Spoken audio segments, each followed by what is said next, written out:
Mac didn't fear her at all. He was far too strong for that, both physically and magically.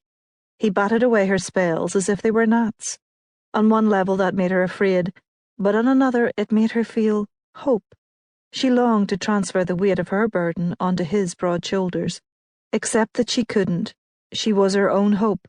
Mac might be vastly powerful, but he was a creature of life magic. He couldn't cast death magic, and where Artemis was headed, death magic was king. Life magic was useless. Mac would be about as much help as a litter of newborn kittens. She sidled him a glance. He was driving too fast, with only the fingertips of his right hand touching the steering wheel. His right elbow rested comfortably on the open driver's side window.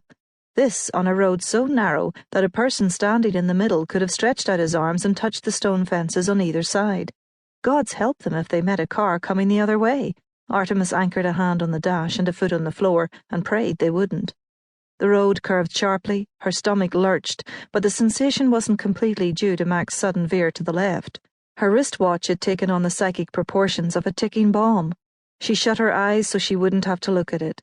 Time was flying by at lightning speed, even faster than Mac's driving. Less than 8 hours now until sunset. Brakes squealed, yanking her eyes open. A black car barreling toward them barely managed to careen into a narrow lay-by in time to avoid a headlong crash. A rude gesture and an angry blast of horn chased Mac as he sped by.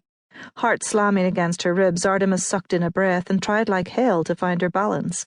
Unfortunately, Mac had flung it to the north wind. She had to get a grip. Without her magical balance, she might well give up, and she would never do that.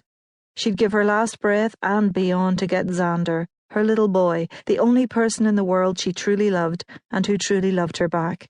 Desperate tears stung her eyes.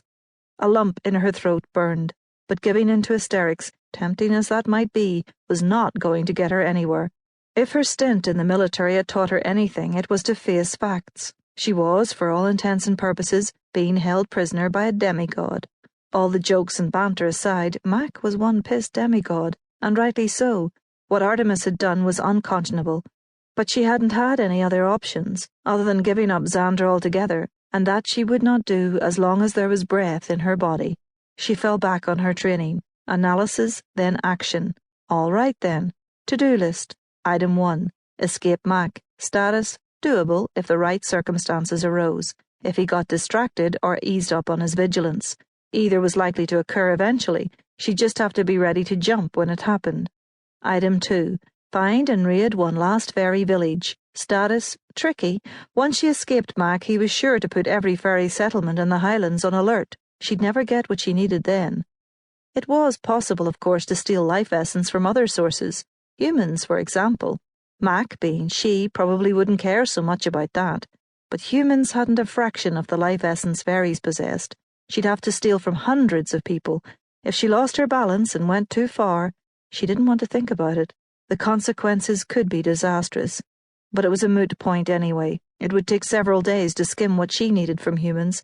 She had 7 hours and 45 minutes. Sick at heart, she moved on to item 3, make her Sawian sunset rendezvous with Malagi. But what if she showed up with less than the agreed payment? Would he still deal? Would she have to offer him additional compensation? The idea made her shudder, but she knew she would do it. What was her own pride worth compared with her son's life? She pressed her hand to her chest. The moonstone warmed her palm even through her army jacket. She swore her heart had stopped beating for an instant when the gem snagged Mac's attention. Thank the gods she'd been able to distract him, again with sex. Even without a spell, they'd nearly crawled inside each other. And when their powers touched, that had been incredible. She thought fairy villages were the deepest pools of life. They were puddles to the ocean of Mac's immortal soul. She froze.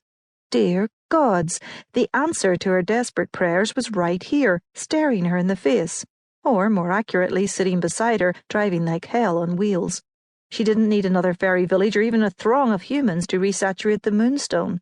She could skim Mac. She'd only need a drop of his potent immortal life essence.